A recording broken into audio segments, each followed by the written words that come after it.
Thanks for joining me, you guys. Thanks for having us. Hello. I'm a big fan. I discovered Top Gear probably a decade ago, and I discovered it like a lot of people do. I was just sort of switching through the channels, and I went, what's this?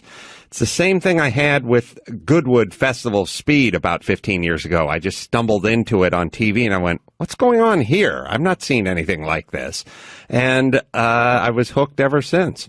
Well, that's nice to know we have a fan in America. That's really good to know. It's nice that you stumbled upon it 10 years ago and thought it was good because it was pretty terrible. I also like the idea of discovering us. I discovered you.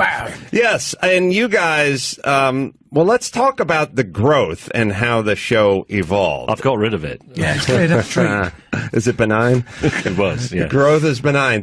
I mean, I think what everyone likes is, and the chemistry, I think, is what everyone responds to. That's a very polite way of putting it. Hatred. It's the hatred we have for one another. Yeah, we are fueled loathing. creatively by our hatred of one another. Deep-seated loathing and bitterness. That's why no works. one's ever been able to imitate us successfully, because no other group of three people can loathe each other with quite the passion and intensity that we can. You got to come to my place for Thanksgiving. Is that pretty? Is that Me, pretty my bloody? mom, and my dad. Oh yeah, there's a lot of loathing going on, but less chemistry and less humor.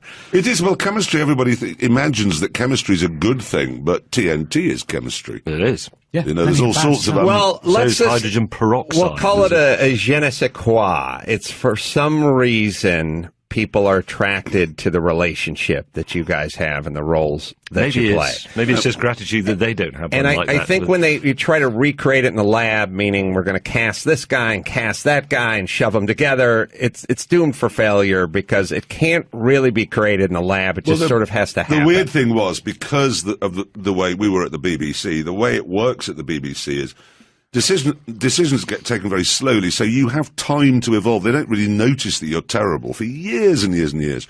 So we were allowed to mature away quietly with nobody watching. And if anybody had seen us on day one, they'd have said, what the hell's this? Is terrible.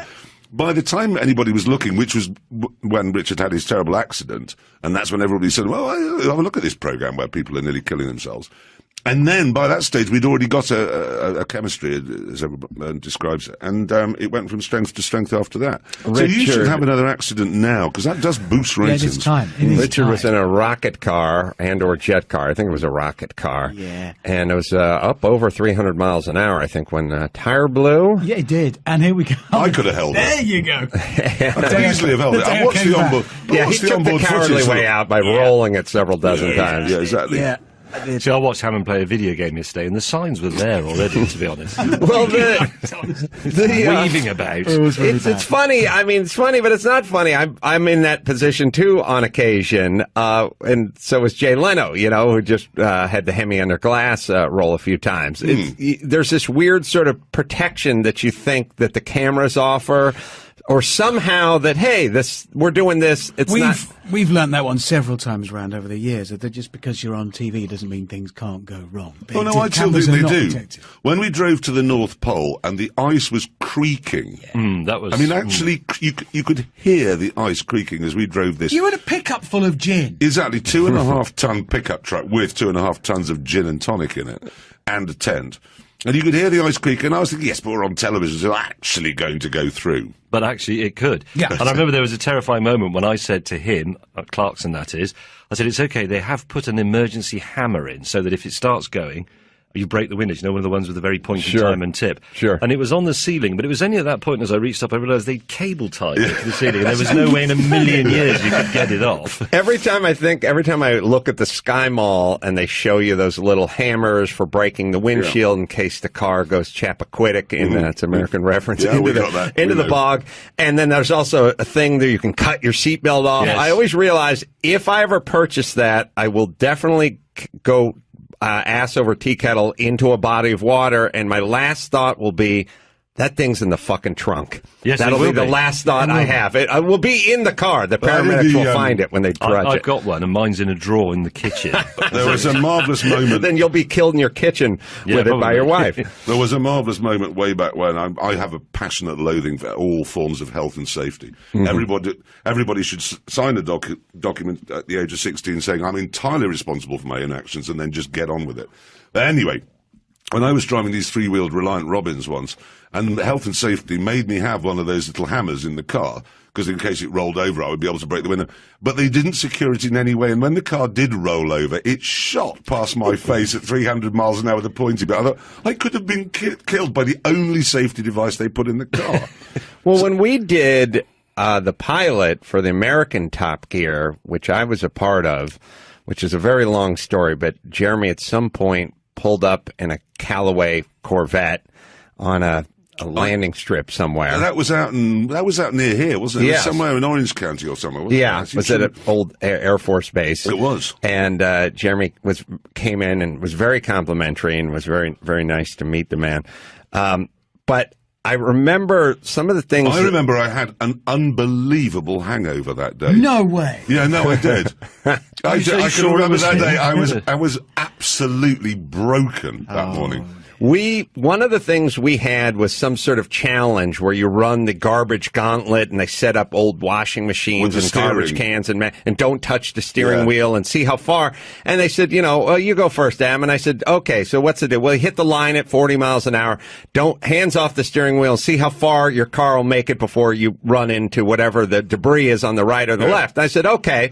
And I walked to the very end, and at the very end was like a bowling ball sitting on top of a washing machine. And I said, why don't we take this projectile that's going to go through the windshield and take my head off? Yeah. We'll move this toward the front and move the mannequin and the stuffed raft floats at the end. So when I hit those, they don't go through the windshield and kill me. And they were like, oh, okay, yeah, if you want to do that, I guess we could move it to the front. But I'm like, somebody probably should be thinking about this. Well, they got one of the disasters we've got a track for the new show, The Grand Tour, that you were talking about earlier. And all was well until the first day I went down there. It's woods on either side, woods which are full of deer. Now, and so the very first time I was hammering along the straight at 100 and something what were you miles driving? an hour, Ferrari. It was a Ferrari, actually, 458. 488, I mean, yeah, 488. Oh, 480. No. 488, and I was belting the straight, and out came the deer. Now, we read all the time about deer, that when you hit them, they bounce up and then come through the windscreen. Right. And I thought, well, there's the deer, we know where it is now. There's hundreds of them. Yeah. We are going to be killed by deer before very long on that track. I can feel it coming. It is so the old version of Top Gear was out at a airfield. The airfield, yeah. No, actually, it was a U.S. Air Force base. Well, RAF, then U.S. Air Force base. And Canada, yes. And always, for me, the most satisfying part of the show is the argument over which car is better, the Porsche 958 or the 911. Not three. the 911. Okay. And then the Stig obviously goes out and settles it on the track. That and the Star and the reasonably priced car. Yeah. Are we having... No. No stars. Your two favourite things aren't in the Grand Tour. That is a real problem. Well, let's just wrap it up. You've nailed those two on the wall. My favourite is Star and a Reason Price Car. I haven't got that. My second favourite is the Stick. I haven't got that. Well, I love it. Well, I'll pay you a compliment. And I really like the Cool Wall. Yeah, gone. I like the guy who was on Friends. Yeah. Joey. That guy. That guy I love. Is he going to be... No, he's on episodes now. Great show. It is. No, what does it is when Jeremy... First off, it's how beaked up the celebrities are to beat their rivals. Yeah. I love the fact that they're so competitive, and then I love how you tease it and tease it. It was good fun. What I used to like was you'd watch them and they'd lean back on the chair as though they didn't really care. And they'd get a face going, and a lot of them were actors and good at faces. And they would limit, I didn't go, you're saying you did it in 1 minute, whatever. And every single one of them, without fail, would, as you got toward the end of the number, lean forwards. They would always I'm not bothered paying first, was it? It's crazy how, but I always say with actors, you don't think Tom Cruise is competitive? Yeah. I mean, he's 5'8.5" and has to be the leading action star in the world. Small people, I think there's something wrong with them. Here we go. There's something fundamentally wrong with them. They have a lot of issues, I think, is the polite way of putting it. A lot of internal darkness. What was, I was talking to James on the walk over here from the other warehouse. Jeremy, you have to go over there at some point and look at some Paul Newman race cars just so you can say you did it. So I think there's some stuff there you'll enjoy. But I was saying to James, how far along are you? What's in the can? And he said there's still some in-studio stuff to shoot, but a lot of the external stuff has been shot. Were you guys about halfway done at this point? No, I think it's fair to say, yeah, well, half the show is film, half of it's studio. Yeah, that's broadly speaking, a little bit more film, but broadly speaking, that's how it is. We've done all of the films now, except one, which these two will be doing on Thursday at Ben Waters, which is yes. inconveniently located. They're neither of them looking forward to that. But we've done all of the films, and then now we start the studio stuff, which all comes from a tent, and the tent goes wherever in the world we want to put it. And so what was, in terms of time taken, just going to one place on the old show, now that's actually a massive part of the show, because for every week, the whole tent has to be dismantled and taken somewhere else and put out. So it's literally a just drive to car our circus. studio. Yeah, so the show starts on the BBC in what year? Because a lot of us in the United States picked up on it 10 years ago. 77, actually. It started in 1977 just as a regional show in the UK. I think I joined it in 89 and then left in 92 because I decided I was brilliant, actually. I made a complete hash of everything I attempted to do, and ended up going back to it in 2002. And that's when him and Wilman, who is the sort of fourth musketeer here, they reinvented it. And then, oddly enough, I got the job, and then he got the job. So it's been how many years since the three of you have 12, been together? 11. Yeah, well, no, You were 13, late. but that was 2003. So He drove too slowly down to the first show and didn't arrive for a year. So he's got a fat man to fill in. They didn't want me at first. They chose some fat bloke who kept breaking things. I preferred him. I much preferred him. I liked him a lot. He was great. He was So funny. how do we feel about the BBC? I'm a guy just who grew up in sort of crappy part of town over here, and I'm used to friends punching each other. I didn't get what the big deal was with the BBC, but are we on good terms with them? Yeah. Are we happy to be on? And with Amazon, do we think they overreacted? I'm not banned from the BBC. I just don't do Top Gear. I can go and do any BBC show I like. Get on very well with them. Do you think they're being pussies about the whole thing? To be honest, we don't even... that was then. We could have moved on. That was 18 months ago. I did lots of things 18 months ago that I don't think about either. Yeah, and I don't want to rip the Band-Aid off anything or bring up a sore subject, but I'm just saying from the cheap seats, I was like, so what? A couple of guys had a scrap in a parking lot or something. Let's get on with our lives. I didn't see the reason to pull the plug on everything. I didn't know. But I don't know if that's something you can talk about and can't talk about. No. All right. No, that was then. We all get on very well with the BBC still. We do. There's still a relationship there. Yeah. And so when did Amazon come calling? I mean, was there any ever thoughts of just, well, we had a good run, now it's time to go our separate ways, or was it always a thought of, all right, this has to end up somewhere else? Well, we didn't know what we were going to do. We had a period of I certainly did, a period of about 2 months of thinking, well, I'll go and be a heart surgeon. Turned out I couldn't do that. I'll go and work in a shop. I didn't want to do that. And then various people started calling, broadcasters, narrowcasters, streamers, everybody started calling, and then these two, we all got together and said, we can keep it going, and can we reinvent the show? And actually, that's been the best thing. Had we stayed doing the old show, we would have simply allowed it to carry on, gliding slowly down until it crashed into a hillside. Eventually people would have said, come on, lads, you've done enough now. Yeah, exactly.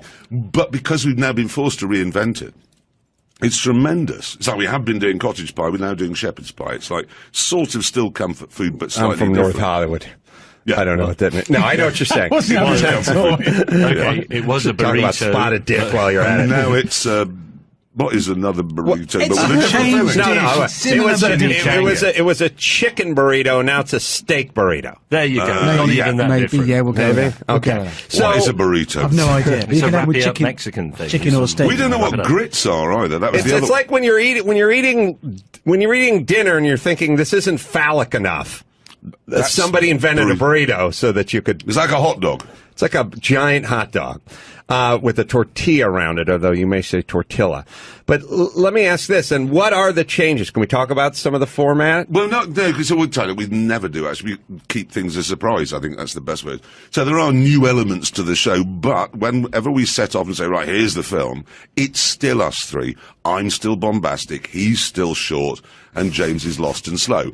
That's basically what happens every single week. The cars change, the scenery changes, the challenges or whatever it is we're trying to do, they change, but at its core are still us three, catching fire, falling in water, and falling over. We can't change what we are, but around us, we have ramped up bits of it and tweaked things and changed things. Well, so let's then talk about the process. So I used to do a show called The Man Show, and me and Jimmy Kimmel would sit around, and we'd have 25 episodes to fill, and we'd be looking at big blank cork boards, and we'd have pins. Flashing cursors, that's the worst one. Yeah. Your Top cursor just left-hand sits going, corner. look at you wanker. You can't think of anything, can you?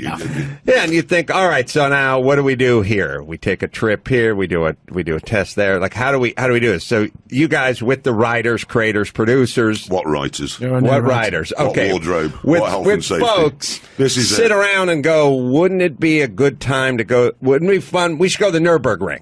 Yeah. And so you write it down No, we on a shouldn't. card and you poke it up Well, there. we shouldn't go to that. Right, because you're going to kill yourself. But I mean, No, because you'll be surrounded by terrible bores. how do you That begin is that the bore process? capital The of the world. process, it's ongoing constantly. I mean, Jeremy will come belting into the office with some stupid, usually lethal idea. But equally, they can come from other people in the team, and sometimes do. And then it goes through the whole machine. People chip in, talk about stuff, develop it. We've But had nearly everything ideas we do from is the rooted in viewers. something. There's got to be something that, we have on occasion. Is you said earlier that the accident with the rocket dragster, that's what sort of got the traction for the show, or got more viewers, or that's when it caught on. I remember hearing about it. What was it? 10, 12 years ago now? It's 10 years ago. 10 years ago.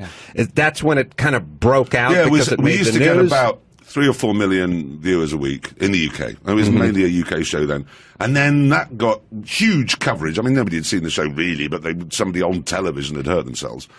And morbid as people, I mean, inevitably are, when he came back, actually quite quickly, didn't know his name or what was forwards, I had to put his shoes on. But we dragged him back anyway, because we didn't care. And he came back on, like 8 million people were saying, oh, it's quite a good show. And a lot of them stayed. And then, of course, the global thing happened, and we went all around the world. And I think the show was ready at around about that time. This is what Jeremy was saying earlier, that Right. we'd had time out of the limelight to evolve it, to work out what it should be. how it's BBC's gonna really be. good at that. Yeah, they are. They're unique. Right. So here what we do is you get half a season, you get 4 episodes in, somebody starts making wholesale changes, and then they pull the plug. And I always say, look, it's going to take a couple seasons for people to hit their stride, get their comfort level up, people to gel, so on and so forth, but they don't give you time. It's really, here. really hard to do that. If we'd never met, and you put the 3 of us together with that kind of attitude, we wouldn't have been able to do it. When we just wouldn't have been able. It was only because we could quietly go on. I always used to refer to Top Gear as a pokey little motoring show on BBC Two, which isn't even the main BBC channel. And it was. And even when it became huge and then was the world's most watched TV show, we still called it a pokey little motoring show on BBC Two, because even then we wouldn't let it go on BBC One, which is the big one. And so that has been great. So we are very fortunate that we can arrive already wrapped, as it were, to Amazon. And we don't have to worry about, what will James say now? What will Hammond say? I know when I drive up to him and we're out in the field and I say something to him, I know before I get there what he's going to say back, because we've worked together for so long. I know what May's going to say, and they know what I'm going to say. It's incredibly depressing when you think of it. Well, a lot of it can't be So told on the Richard, television. for those in the my audience who aren't familiar with this accident, can you kind of walk us through it a little bit? My crash, a rocket-propelled car, front tyre blew. I lost it and went upside down. At 300? 320 miles an hour. 320. Yes. And the thing just went skidding off the tarmac and into the dirt or into the grass and tumbling over and over again. And you had a traumatic head injury? It was a head injury, yeah. There were a couple of issues in there. Were there other injuries? No, hardly anything. I don't remember. I was unconscious. Were you wearing arm restraints? Yeah, I was. Good. I never realised how good a thing they are. I know. They're I'm a really little good fast idea. and loose with my arm restraints. Yeah, you need too. those on. You Yeah, make James wear them anyway. Otherwise, just around. the office, It's arm yes. and legs. That's actually different. It's more a straitjacket. Yeah, but we call it restraint. Yeah, what people don't realize is if you're driving a race car, they'll put a net up in the window, like a NASCAR, so stuff doesn't go flying out of the car. If the car goes rolling over, you don't roll over your own arm. But in an open cockpit type of dragster, an F1 car, something like that, an Indy car, you'd wear restraints so that if things starts rolling, your appendages don't go flying around. Appendages. And Well, that was the you one then thing that roll would over never them. have flown out of the car. As we just, this was the most disturbing thing when James and I went up to Leeds in the north of England. Were you there? Were you guys there when? No, I got the call that night, and so we went up to see him in the hospital. And his penis is very small, But still that's- hooked on. It was still hooked on, but God, everyone else was looking at his eyes going in different directions. I was thinking, that is bloody small. Must have snipped it off in a crash. Yeah. Jeez, caught it. It's easy done. You saw his penis? Yeah, well, he couldn't help. He was naked as the day he was born. Yeah. So He wasn't naked when I went. How no. long in the Yeah, I hospital? removed his pyjama bottoms for a laugh. I got some photographs. Have you? Well, throw them up on the internet. I don't want to see them. I'll get out my jeweler's loop and examine them. I'm joking. It's massive. No, I got that. What? How long in the hospital? Are we in a can't coma? remember. I was for a few days, and then I don't know. I can't remember. I was a few weeks there, then a few He weeks honestly in couldn't. I mean, he Bristol. came back to work and genuinely couldn't remember anything. I mean, there's a big thing with Hammond anyway. When something's explained to him, what he hears, as the old Larson cartoon, is blah blah blah Hammond, blah blah. So he didn't know what he's saying. I And don't he doesn't listen. I mean, he never knew much in the first place, No. to be honest. No. No.